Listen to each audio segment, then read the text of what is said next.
Hello, world. It's Robert Douglas, and we're live with guests from Protocol Labs to talk about the Interplanetary File System. I am super excited about this episode, but before we talk about the cool stuff, make sure you do push your code that you've been working on. It's Friday, the best day to deploy any code ever. Deploy Friday is our mantra around here. I even wear socks that say Deploy Friday. I won't prove it to you right now. Any case, I've got two amazing guests today. I've got Dietrich Ayala and Michelle Lee, who, as I mentioned, both work for Protocol Labs. And before we actually get into the nitty-gritty about what this really crazy sounding technology is and what it does and why you should be excited about it, let me ask my guests to introduce yourselves. Michelle, would you like to go first? Who are you, where are you, and what's your role? All right. Hello, everyone. I'm Michelle Lee. I also go by Mosh on a lot of places on the internet, or Mishmosh on Twitter. I've spent my whole career at the intersection of software, societies, and systems. So I like putting software to work, and spent some time working in UX design on Google Maps and Google Forms, and then moved into government technology, helping governments adopt new and crazy stuff, or stuff that was new and crazy to them, to make our systems work better for people. And these days I'm at Protocol Labs. I've worked in a bunch of different roles there, initially in product and now sort of meta product, because I'm responsible for some efforts to help other builders create awesome new things at the edges of the internet, building on top of IPFS and Filecoin. Over to you, Dietrich. Fantastic. Yeah, Dietrich. I have some questions about Google Maps. I did not know this about you. But we'll get back to that at a different time. I'm sorry you got lost. Ooh, am I here? Yes. You're here. Go ahead. Okay. Who are you? Where are you? And what do you do? Different type of loss. My name's Dietrich. I've been at Protocol Labs about 2.5 years now. Before that, I worked at Mozilla for over 13 years, starting features and landing features in Firefox 2. If you ever restored your session because it crashed a lot, I worked on the session restore code. That was my first feature in the browser, 2006, I think. And did a bunch of stuff since then, engineering management, project management, worked for 4 years on the Firefox mobile phone operating system, where I learned all kinds of things about chipset vendors and OEMs and ODMs and telcos, and that it's kind of a miracle that any phone ever gets onto a shelf in a store. But all of that focused ultimately on user agency and user control of our experiences online, which is what led me to Protocol Labs and working on IPFS and Filecoin. Typically, the work that I do is in collaborations with other organizations. So people that are trying to use IPFS, or where we really want to see distributed technologies adopted, not just IPFS and Filecoin, but Web3 generally as well.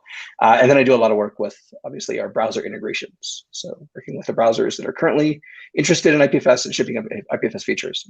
Probably talk a little bit about that. Yes, we will. I have very big questions about that.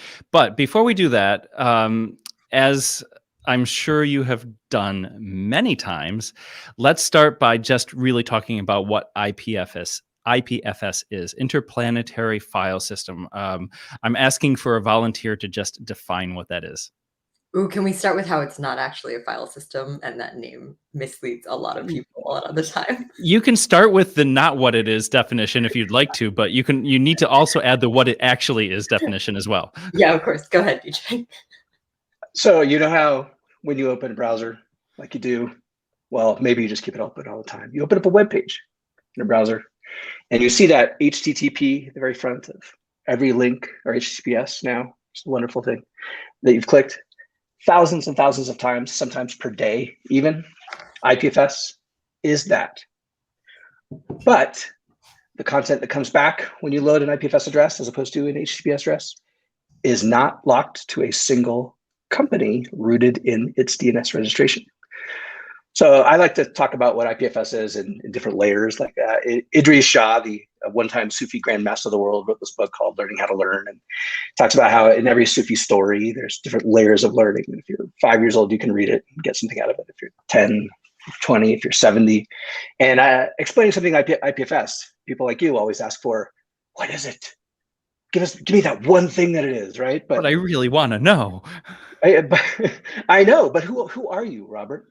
So there's this great video too on Google that Google did where they walked around Times Square asking people what a browser is, and that's fabulous. I will drop that link in the channel because it's such a good example of why questions like this. It really depends on your audience, right? So for you, we probably have a highly technical audience. I could say something like peer-to-peer.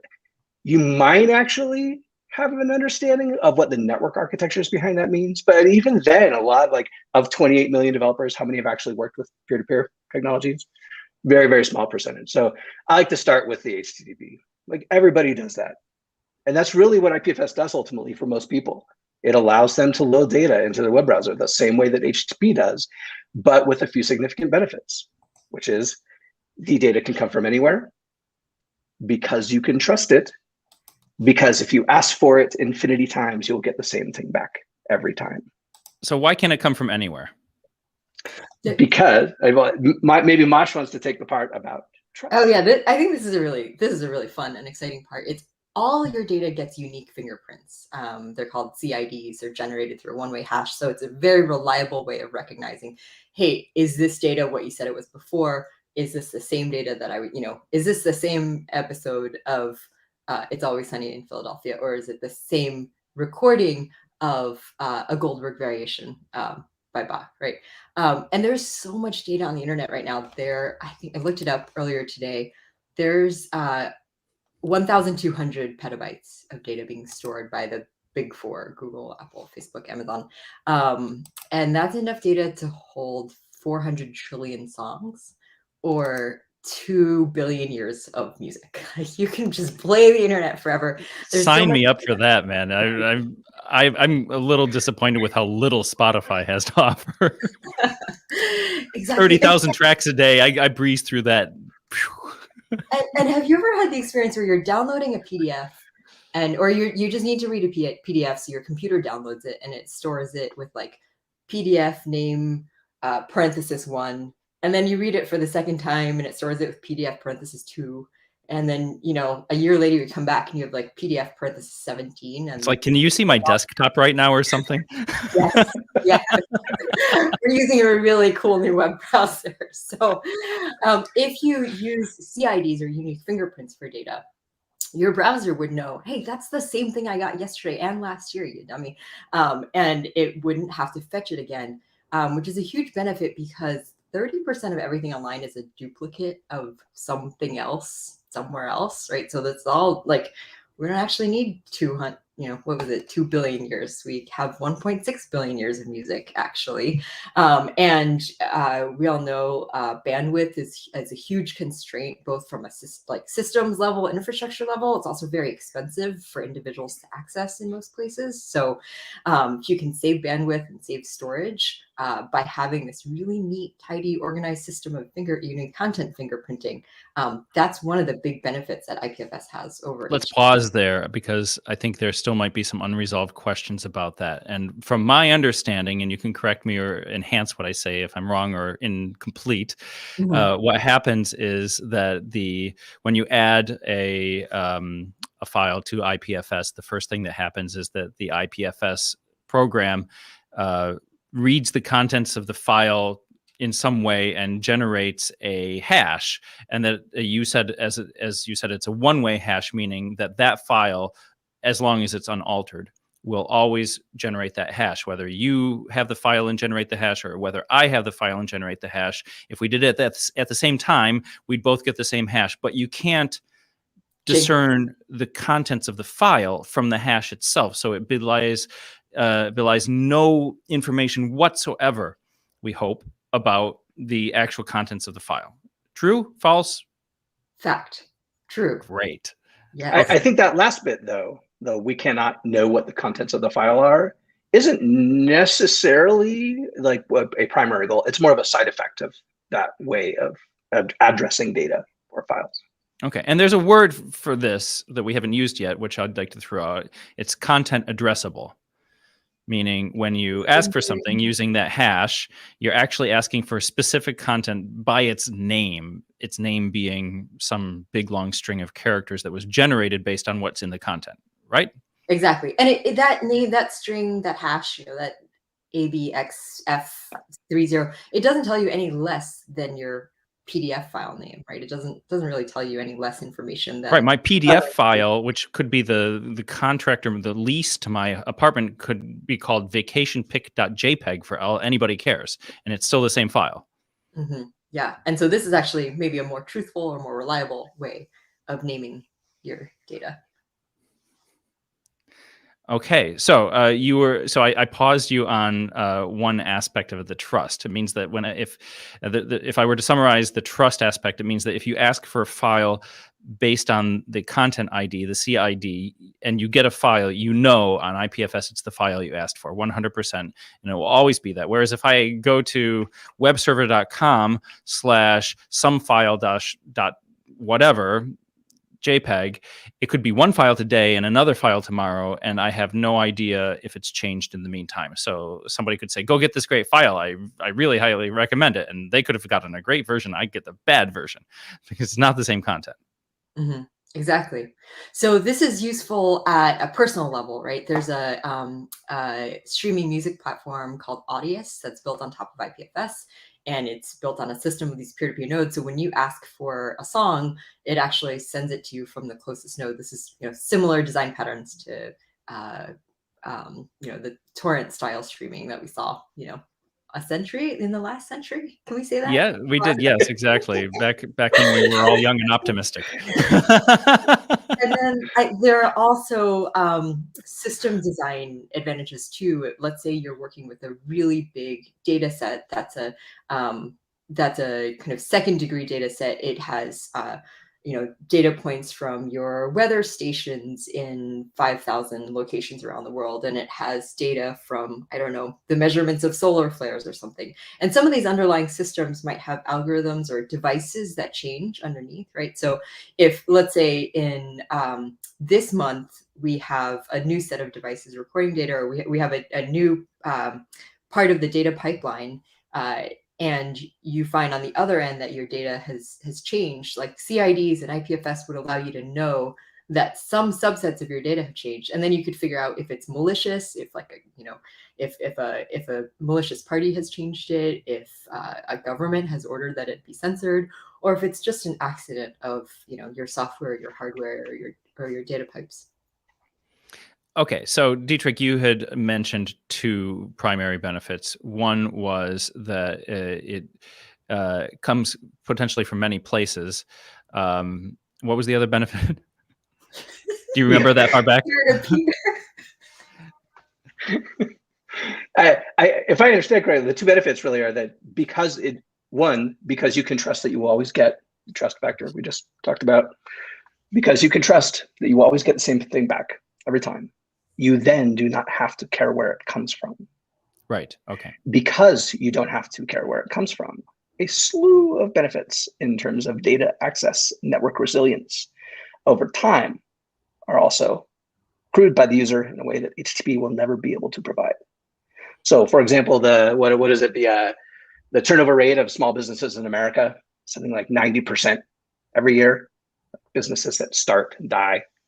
This huge amount of humanity's data online just in the small business sector alone, which I have so many favorite little restaurants that I can never go back to and figure out where they were. Sometimes Google Maps does say close permanently, which is nice, but that's about the best we get, really, to some extent. Or something back in the Instagram stream that passed by 3 years ago, but I can't archive that either. It's proprietary. It actually violates the terms of service to do so. VR can add smell capabilities soon. You're jumping way too far ahead. I can't deal with that. But that would be a fantastic way to trigger memories. Yes. But so because of that, the transience of data, we want to build the internet in a way, looking after the last 30 years, putting our record of humanity online in a way that we kind of can't get back because it's tied to a business license and a DNS registration. We want to look at the next 20 years, 50 years, 100 years as infinitely more data is going to be online about our daily existence as a civilization. How do we build an internet protocol that might at least mitigate some of that loss of our record? Like the MySpace music trove, where they think like the massive amounts of music on MySpace and over 90% of it lost or something like that. Let me stop you there and riff on that from my own understanding. So when MySpace went offline, there were probably copies of all of its data somewhere, right? Somebody had probably downloaded or uploaded everything on there if you add all of the contributors and users of MySpace together in one sum total. But because MySpace disappeared, for most people, most of the data disappeared. There was no way to address it anymore, right? Now, if they had been using IPFS at the time and everybody had been getting and adding the data using IPFS, then the original content creators would probably still have that content on their computers. And all of the people who had downloaded their content would also have those. And anybody who wanted that content could address it with its content addressable CID and get it from any of the people who had it at the time. And all you would need to know at that point was the CID, which is not a guessable thing. You can't like think into what a CID is called. You'd really have to have it sent to you. So like if the list of CIDs disappeared, then it's like the data is invisible. But if the list of CIDs were available, MySpace could still exist now. Almost entirely, yes. Except for maybe the bad design. That's a beautiful and terrible vision. Right? But I think that last bit is interesting though, because the way that IPFS works is if you are holding data, you are also broadcasting the fact to some extent that you are holding that data a few layers down into the infrastructure. So you can be ambiently aware of CIDs. Yeah. Okay. I think we've hopefully done a job, good, bad, otherwise, of defining what IPFS is and what you can do with it. Can we talk about some of the actual current use cases that you guys see? Yes. One of the parts about this exercise that I love, because every video starts this way and every podcast starts this way and every interview starts this way, is that I would love to hear you explain what HTTP is. It's funny you say that. We don't need to start there. But if you copy like the directions or you look at where like the definition of HTTP when they were first writing about it, it sounds insane. Well, it is insane. It changed the world. And actually, one of the people who are listening actually posed this question. Since you led with that analogy, what is the difference between HTTP and IPFS? So let's talk about that. Let me try. It sounds like a fun one. So HTTP, Hypertext Transfer Protocol, is the protocol by which we can describe a resource that we want from a server. It's basically it's a way of sending a noun, a verb, to a server, like a get or a put or a patch, delete request to a server or an IP address. Actually, you need the IP address, and you basically only send the verb, the actual resource path, and maybe a package of extra data if it's like a post request. So the limitation there, and I've botched that horribly, and I won't get hired at any job from now on ever, because that's like such a beginner's question. And I even asked that in my own interviews, and I can't even answer it cogently online. But the difference that Dietrich pointed out really upfront is that the IP address there, the way we get to that IP address, which is logically one computer on Earth somewhere, is that you have to have a business domain name registered by the domain registry service, which only leases you the domain, and is very tied very much to one entity, whoever that is, and you have to trust that entity and want to be doing a data trade with this entity to do this. Whereas with IPFS, that entity falls out of the picture. And beyond that, then they're actually really similar in their intent, HTTP and IFS. It's getting and putting resources somewhere. It's just somewhere is a little different. I love it. It's so much fun. And, after years of working, so for years I was a web developer, made web pages, and then I went to Mozilla and I started making the web. And the cognitive orientation, but also like the daily practice of being in a place where you're making the protocol or making the platform or making the application or making the front end of the application, right? It's really, really different and really difficult to describe the natures of protocols. People that work on protocols is a very, very, very, very tiny group, and it's a very different type of engineering practice, a very different type of architecture. And over a decade of trying to explain to people what I do when I say work on a browser, right? Like even talking to engineers about what it's like, the difference between working on a browser or working on a backend application that serves HTTP web pages that were HTTP is just it's a whole different challenge.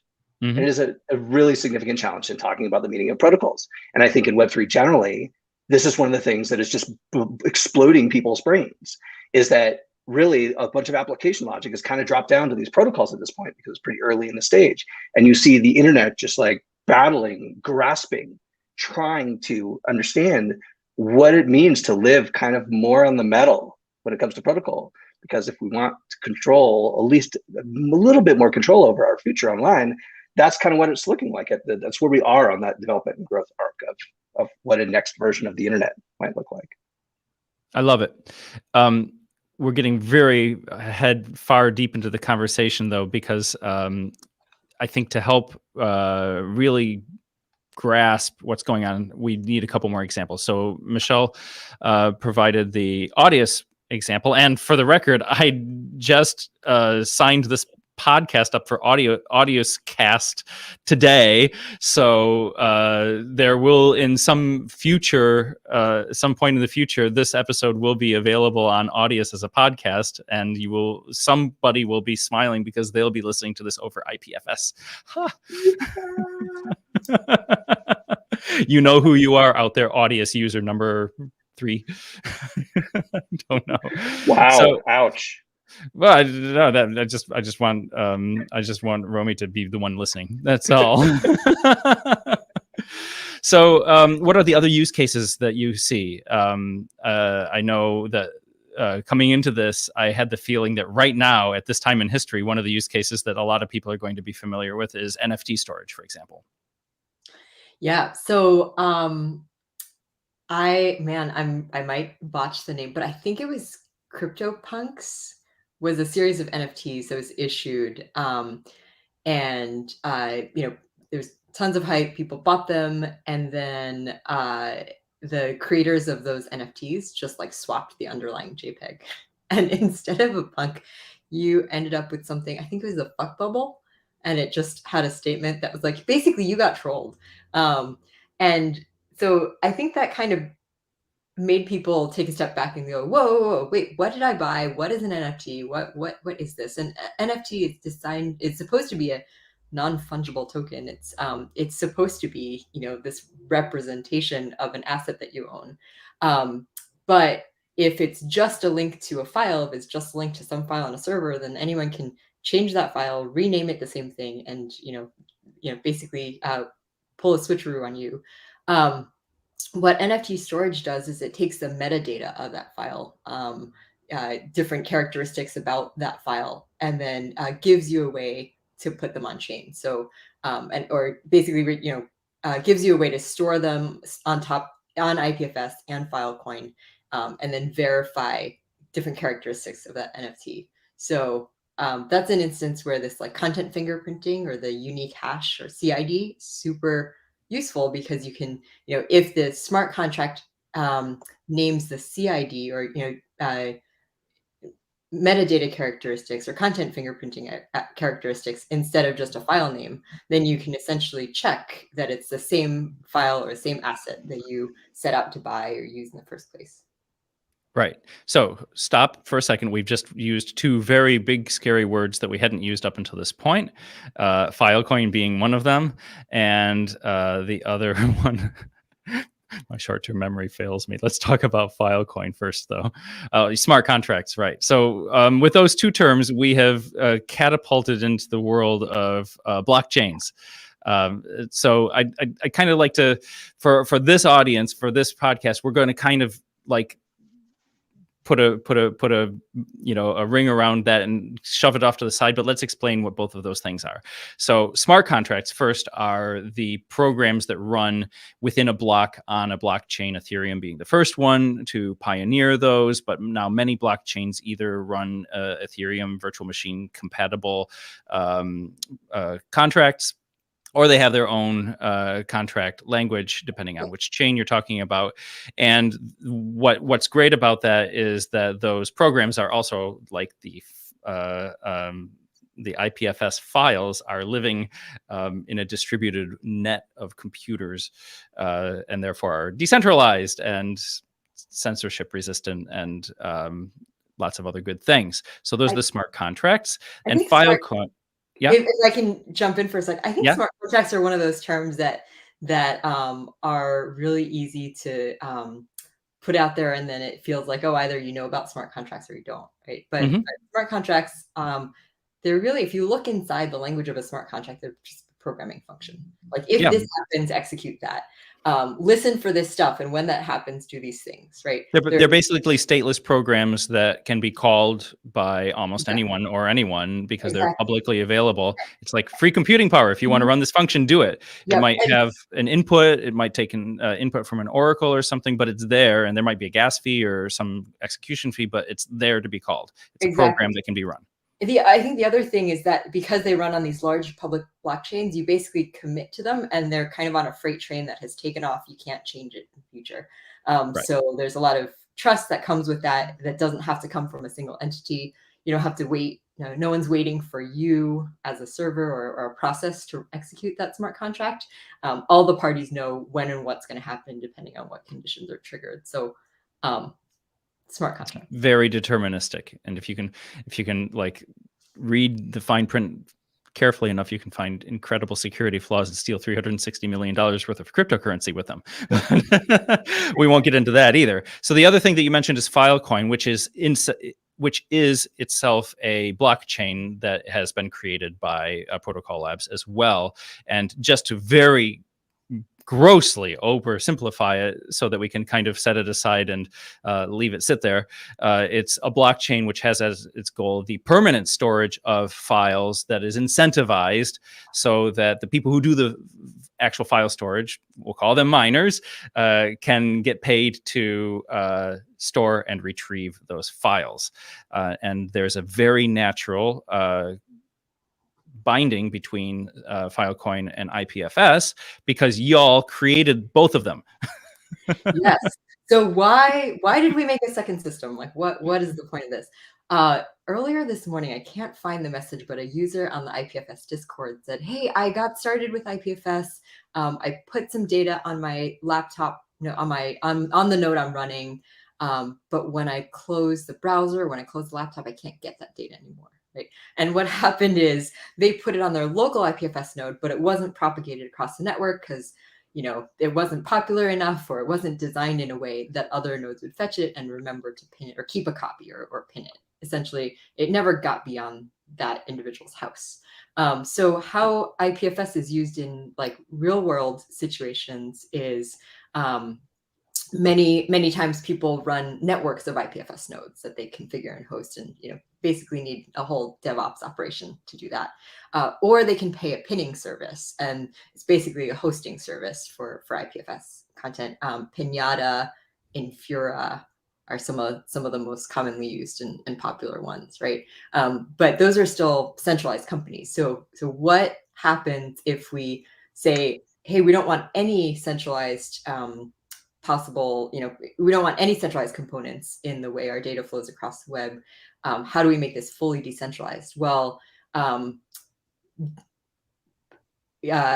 Dietrich and I might be peers on this peer-to-peer network, and we might make an agreement or a smart contract for Dietrich to store my data. And we put that agreement in a blockchain that's kind of executing on its own steam that we can't go back and verify.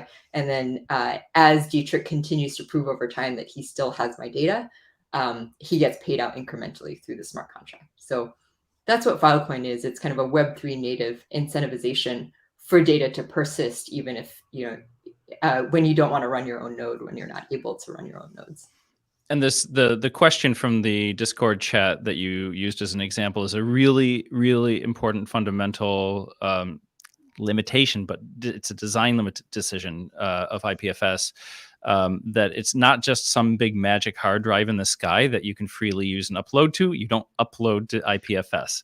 You turn your own data on a node of your choice, probably one running on your own system, into basically chunks of data that then can be assembled into the data that you previously had.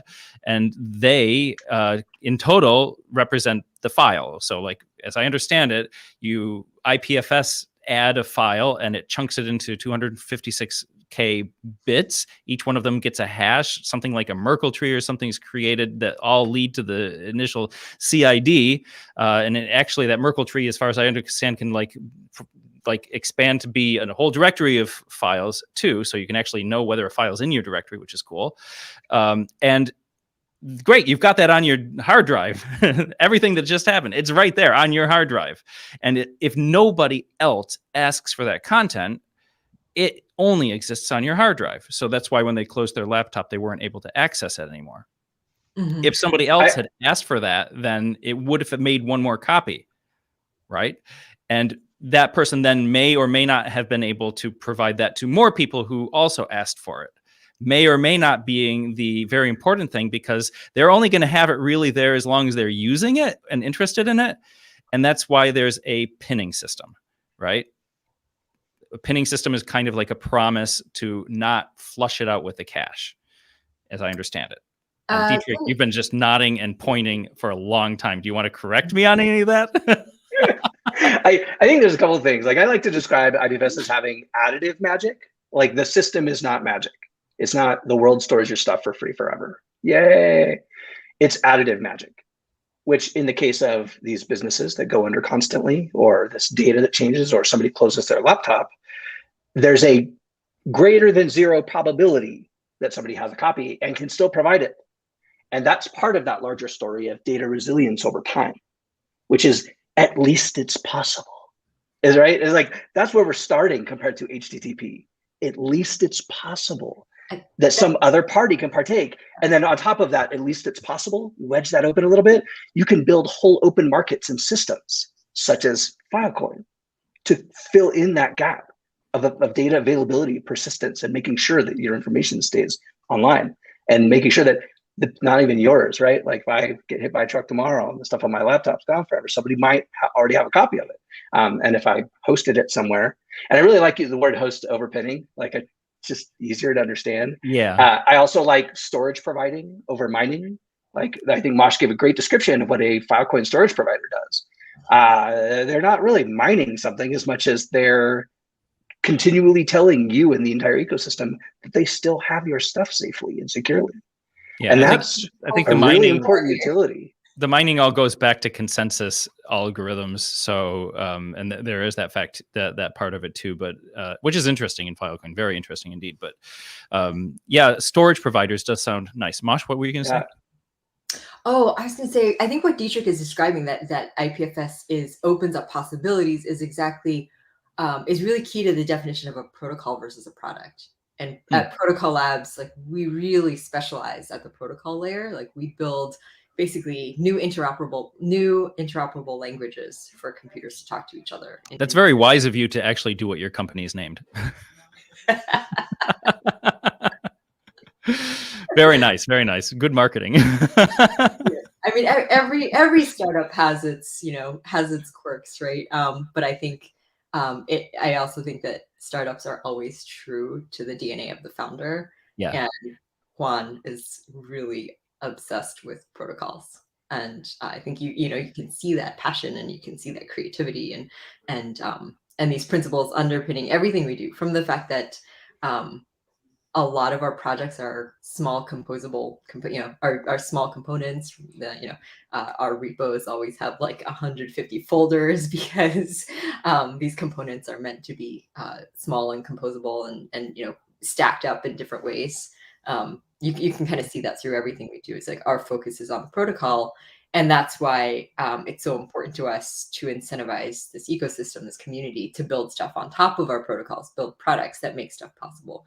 The past year and a half have seen a ton of innovation and forward progress at the product level. NFT storage, like you mentioned, is a service that sits on top of IPFS and Filecoin protocols. So I have to bring that up because that's an actual domain name that she's mentioning here. It's a product that you can use. So you can visit the URL nft.storage and see what Michelle's talking about here. That is a service for developers building it with NFTs that lets you very easily store your NFTs in the decentralized web and get back really nicely formatted metadata to use in your applications. There are also some completely browser-based, web interfaces for storing in IPFS and Filecoin now. ChainSafe has an application called ChainSafe Files. Estuary.tech, which I mentioned, maybe you can pop that link up as well. I'm still working on the ChainSafe one, and I'm actually going to interview them soon as well. I think it's chainsafeio.files. I've just typed that in from memory. So go with that and use known tools to find what you're looking for, but it's an interesting product. Okay, you were moving on to Estuary?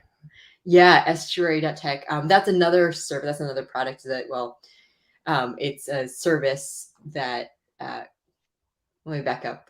Estuary is a really cool kind of node. It basically is an IPFS and Filecoin mashup peer-to-peer node. And they also run a hosted service that lets you store and fetch data from that service. They also have a really nice web-based interface where you just upload your stuff. So, which is great. Yeah. There's a whole class of tools out there. If people were expecting that IPFS is like the Dropbox for the decentralized web, that's not true. But there is a whole suite of tools. But people are building the Dropboxes of the decentralized web on top of it. Let me mention one more. They've been on the show, Fission.codes. We had Brooke and Boris on here before, and you both know them as well.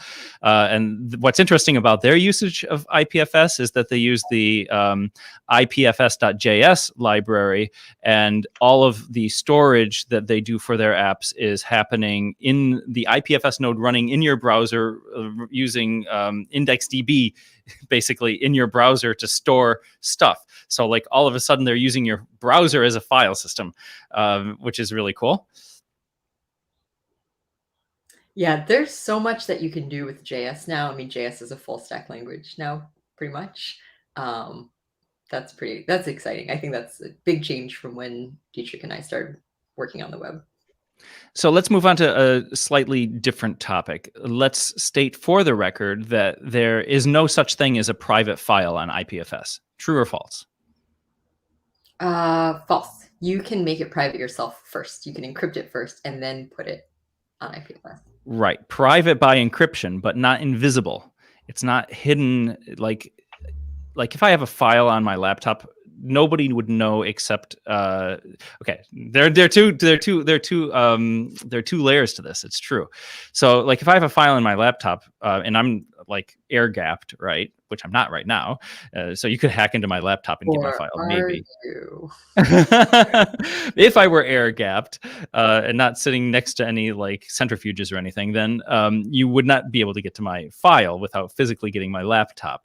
So that's a private file. Let's just, for the definition, that's a private file. But we also have private files where we load something up to a Dropbox, where Dropbox provides absolutely no way for anybody who's not authenticated as me to access that file. That's also considered a private file. On IPFS, as I understand it, all of the CIDs that are on IPFS that are being broadcast by any node can be collected by any node. They can be fetched by any node. So you could have a node that doesn't broadcast your CIDs, I suppose, like an internal network. So those are private. Also, the very fact that you need to know the CID before you can request a file is kind of like privacy through obscurity. But if the CID got out there, then it would be forever known. And then there's the strategy of encrypting your file before you put it onto IPFS. So like somebody could actually get the file, but they wouldn't know what the hell's in it. That's as long as we don't have computers that can crack SHA. So how am I doing, Dietrich? There's just really a lot of dimensions to this. And I think I dropped I want to talk about this binary on IPFS versus not. Okay. And I think that really obscures kind of like the toolbox of things, like the amazing spectrum of things that you can do with IPFS. The public network is one aspect of it, absolutely, like you're saying. So there's, if you put something on the IPFS public network, then via that the public DHT, where there's like, hundreds of thousands of nodes all sharing people's requests and broadcasting what they have, that is public by default. You can encrypt something on it and publish to that public network and use that network to be able to relay and these requests, kind of like we do with HTTP over the public backbone of the internet, right? Exactly. Very, very similar. And HTTPS, it's an encrypted tunnel through a bunch of different other nodes that eventually gets to that place where, as you say with Dropbox, you put your private, air quotes, and say backdoor tap file for you, right? And that meets your use case as a user for the level of privacy that you need for that particular file. So again, privacy as a binary is also really challenging. There's this whole spectrum of use cases that we have on the internet. But with IPFS, you can do things like spin up a small private network where Mosh and I might just exchange a file over IPFS. It's not on IPFS necessarily. I dropped a link to a project called Bertie.tech. This is a group in France that are building a private messaging application built on IPFS native with P2P underneath, which is something we have not yet talked about, that IPFS and Filecoin depend on. It actually provides that underlying peer-to-peer architecture and networking infrastructure. Bertie is building this private messaging application. They've built a transport for libp2p that is based on proximity technologies like Bluetooth LE. So you and I could be sitting next to each other in the park.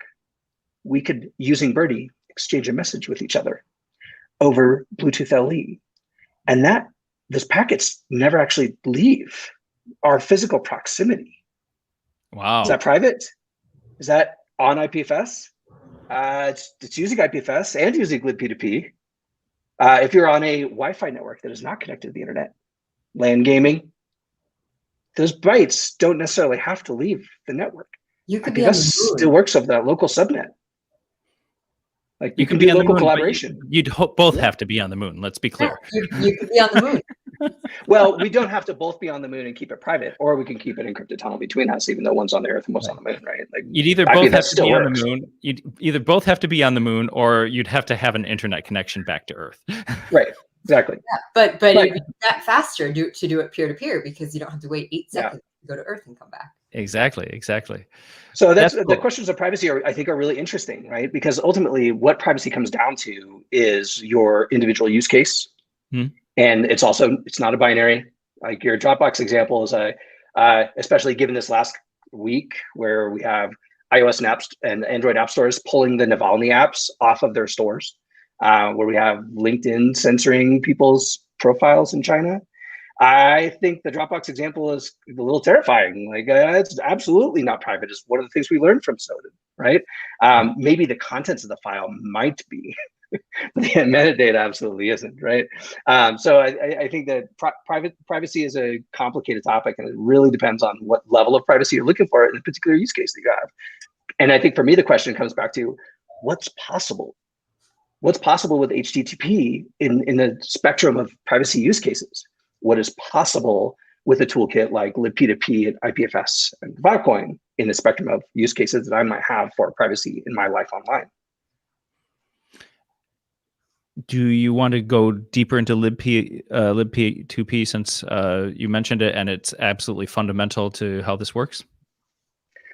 We could spend a couple of minutes on it. It might help. Yeah, in the beginning of the conversation, when we talked about how kind of like, for me, the two kind of cornerstone characteristics of IPFS in relation to HTTP are, one, it is uniquely identified by content. And two, that means you don't care where it came from. The don't care where it came from part is really delivered at the engineering level, at the code level, by this toolkit called libp2p, which is a toolkit for building peer-to-peer applications. it's a modular toolkit. Different transports can be implemented. Bluetooth LE might be a transport. MQTT might be a transport. TCP, UDP, they have support for QUIC now. There are different implementations in different languages. So it's a standard that you can implement. There's Go and Rust, and I think Python. There's a C++ implementation. There's all kinds of, there's a JavaScript implementation that rides the rails of the available transports underlying it. So in the web context inside of a web page, the window scope of a web page, what are the set of transports you have available? WebSockets, XML HTTP requests, fetch, things like that, right? libp2p in JS takes advantage of those if they're there. If it's running in Node.js environment, it takes advantage of the underlying operating system level network group transports that we have available, which are a little bit less constraining than what you have inside of a web page. So I really like that as an example of the modularity and transport agnosticism of libp2p, that can use physical device APIs. You can use whatever you happen to have available in a web page, as long as somebody's written a transport and you included that in your application design. So that transport agnosticism at the one layer up above that, at IPFS layer, means that IPFS never cares what that underlying transport is. If you're writing an IPFS-based application or you're running a full IPFS node, there's configuration around what the surrounding environment it's running is. Understands and uses what the optimal amount of bandwidth that it can using the transports available. But it doesn't actually have to care. It just says, hey, instantiate this libp2p instance. Here's the available transports that I have configured in this P2P implementation, whether it's Go or JavaScript, right? There's some defaults built into these, and then it could just go. So your applications at that point are less aware of the underlying transports. So where in a web application, you're highly aware often as a developer of HTTP requests, HTTP response codes, headers, these vectors for extensibility in the language that allow you things like identity and things like cookies. All of that comes from HTTP headers, or this built and wedged in there. IPFS is the same. It doesn't have, or IPFS is really different in that it doesn't have to be as aware of the underlying network transport, and a lot of that logic can live kind of isolated and encapsulated at the application layer, built on top of IPFS instead of having to be constantly aware of what transports are available or working. I think there are some challenges, like the Fission folks are great to talk to about the constraints of trying to build a P2P application inside of an HTTP web page, inside of a tab in a browser. that is it's a bit masochistic. Speaking of browsers, Dietrich, do you want to talk a little bit about the relationship between IPFS and browsers? Thank you, Michelle, because I was just about to get there. I was just about to say, what happens if I put a CID into my browser search bar? Do I get the file I'm looking for? Yes or no? Depends what browser you're running. Ta-da! Really? What? I gave you the perfect lead into this link. But I think actually I want to start with HTTP gateways, because I think that's how most people use IPFS, right? HTTP, it's the air we breathe. It's part of every tool we build. It's the underlying assumption of every browser. It's the default, if not the only protocol supported in most browsers. So it is the gateway onto IPFS for most people. You can go to ipfs.io/IPFS and put a CID after that slash, and that gateway that we run will ask the IPFS network for the data and then hand it back to you. So now you're speaking HTTP to be able to get IPFS. This is a way that every browser supports IPFS. Yeah. So this is like HTTP. It's like a translation layer between. Yeah, exactly. And you can actually then take that same CID and go to Cloudflare's gateway and put it in there. You'll get the same data back, or a random gateway. There's a whole bunch of people that run gateways, and you can do it there. For Pinata runs a gateway, you can do it there. Take the same CID to all these different websites, and you'll get the same data back. And if one goes down, you can actually go to another one. And so that's actually like the first way through browsers that people tend to access IPFS is through these HTTP requests. And really, as HTTP will probably be around for another couple decades, probably, right? Like, it's really good to be able to have some level of integration and interoperability with the air that we all live in, right? Odds are good that it'll be around for a while. Yeah, right. So that's we very much understand that and try to integrate as smoothly and frictionlessly as we can with that world. Some of these concepts don't translate as clearly. You are making some trade-offs when you use IPFS solely through HTTP, such as that resilience. DNS is something that nation states like to turn off And that is a thing that has happened with IPFS gateways in places. And so that's some of the trade-offs. There are a few different trade-offs that you make as an application builder that's using IPFS over HTTP gateways solely. So in really thinking about that, again, that 10-year, 20-year, 50-year level of resilience that we want to be able to see on the internet, having native support for IPFS running inside browsers where you can actually request directly to the IPFS network for a file.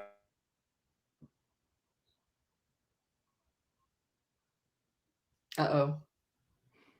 Dietrich froze.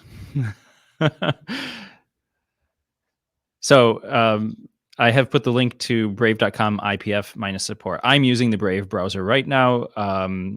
It's the only browser that I know that has actual native support. Dietrich, we lost you a few seconds ago. Do you want to back up a little bit? I heard you say you lost me.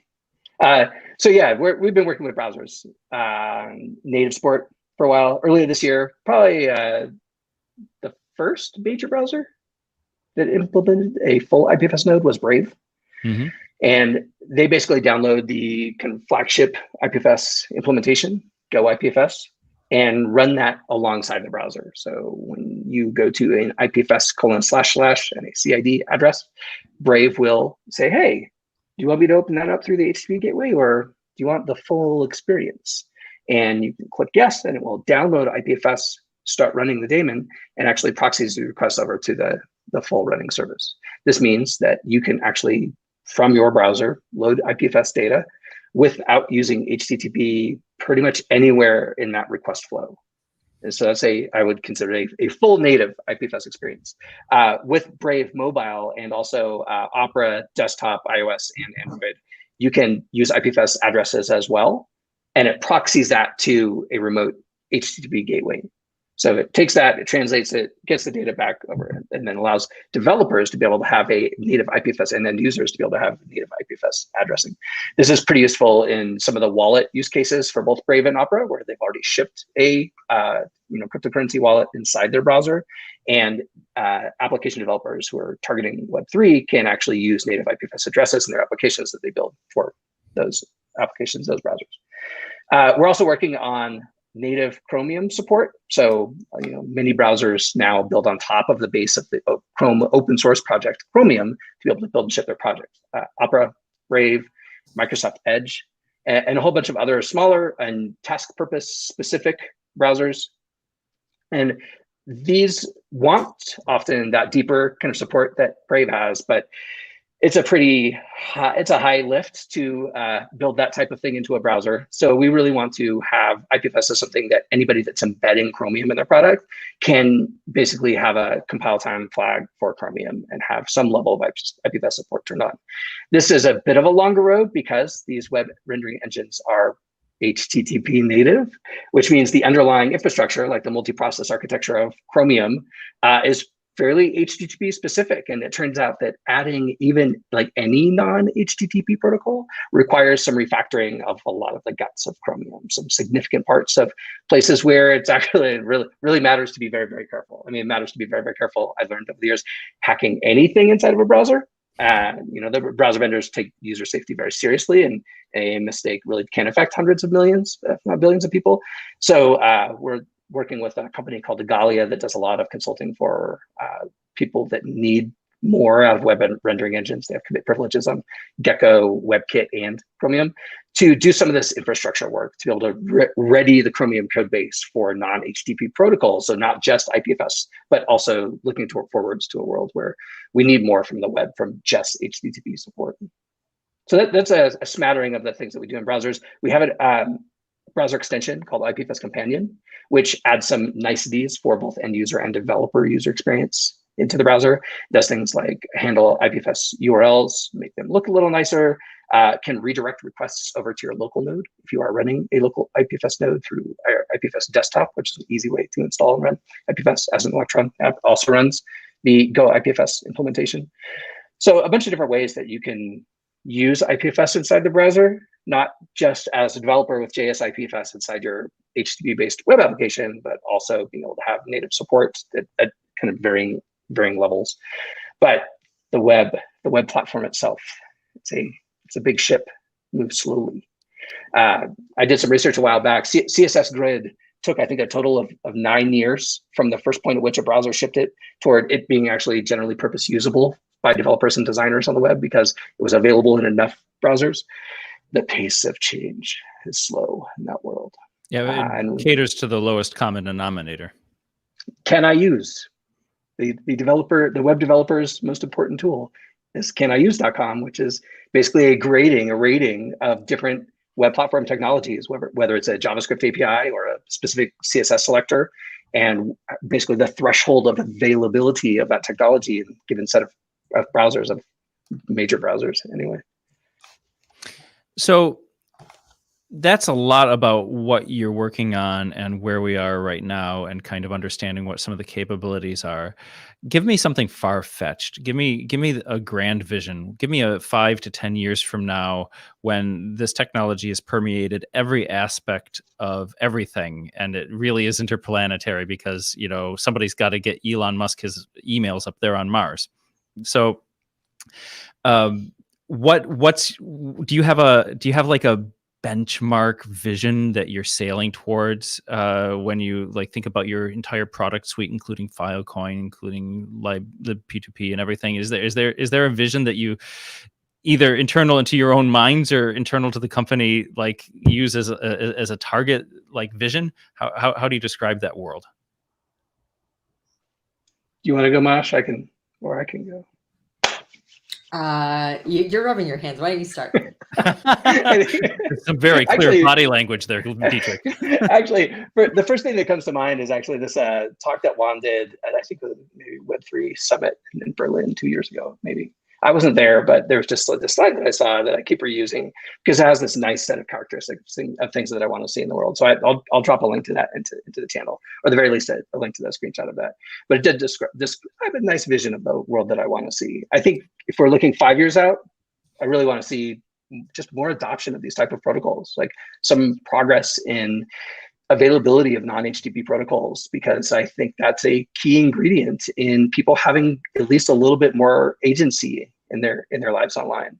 Looking 10 years down the road for me, I think it's really, really important that we have underlying infrastructure where people have ownership of their data. And maybe this has some characteristics of things like IPFS and Filecoin, right? We've seen tremendous change in the last 3 to 5 years. I'm not going to pretend to be able to predict exactly what's going to happen over the next 5 to 10 years, especially given the ambient conditions in the world and major changes that happen to the way we live our daily lives, right? But I think for me, one of the things that I've been focused on for the last many years, and one of the reasons why I joined this project and I work on it and I hammer on these very change-resistant structures of existing web platform people and audiences and products and mega companies, right, that we're really tilting windmills against to some extent, is because I do want us to be able to have the ability to communicate individually online in ways that are private and intimate and secure. And right now, there's basically no way to do that without delegating trust to a third-party for-profit company. And that fundamentally isn't the internet that I want to have. So I think that in the broad scope and the very micro, how do you and I as individuals communicate together and interact with each other?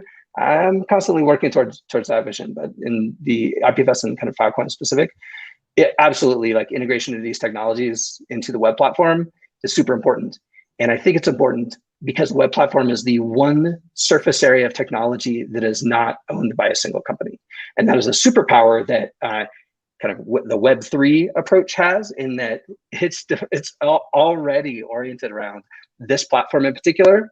And how do we add on to that platform? They injected a wallet API into the window context of a web page. And that is the kernel of a lot of what we call dApps of those interactions. And that, I think, is a unfair advantage that these new technologies have against platform centralization. So I think for me, in 10 years, if we see that pattern of the web platform now increasing as opposed to losing ground against native platforms, that, I think, for me is a huge part of being able to have an internet that I actually want to exist on and use and have my kids and their kids use in 10, 50 years. I mean, I already have a 25-year-old and she uses all of this different stuff. She knows way too much probably about internet freedom. You can't know too much. That's good. You can't know too much about the internet, I think, because impossible. Yeah, for me, one of the big big motivations that I, why I'm working in this domain is when the web started, it was an underdog. It was a creative fabric. It was a way for people to make things and share them with other humans across the world. And in the, I guess, like 2 decades that I've been working on the web, it's gotten capitalized and over-capitalized and centralized. So, I've worked at some of these companies. They're fine. They did a lot to bring usher us into the Web 2 world, which brought a lot of capabilities into the browser, into devices, kind of put technology into the hands of consumers. But in doing so, I think we took some shortcuts that led to the over centralization of the web, over standardization of the web, where there's not really any ways to make your own stuff anymore. Like your content is all held hostage by these rent-seeking platforms, social networks, sharing networks that aren't really social because they present such an edited, algorithmic, curated view of the internet. And by introducing all these new protocols, all these new tools, even though they're a little bit wacky and kind of hard to understand, by kind of asking the question like, well, why do we have to do everything on HTTP? Or, why do we have to do things through these giant centralized services? My hope is that we're going to see a whole new generation of tools, and then people who understand these tools being able to use technology to solve human problems, and not just to build more technology for its own sake. I love it. Thank you both. And I could riff on those last sentiments, Michelle, for hours. And I'm just like bubbling up with hatred for Facebook right now. Just so you all know, if you can't see it in my eyes. So I really am on board with what you're saying. But we are at the top of the hour, and it has been a great conversation with both of you. I think for me, you've answered a lot of the questions that I have. Hopefully that's come across also for the audience who watched this episode. So thank you both so much for joining me today. And thank you to the audience for tuning in and listening. This has been Deploy Friday, sponsored by Platform.sh. And we'll be back next week with another great episode. Tune in then. Until then, deploy that code you've been working on. All right. Take care. Bye. Ship it.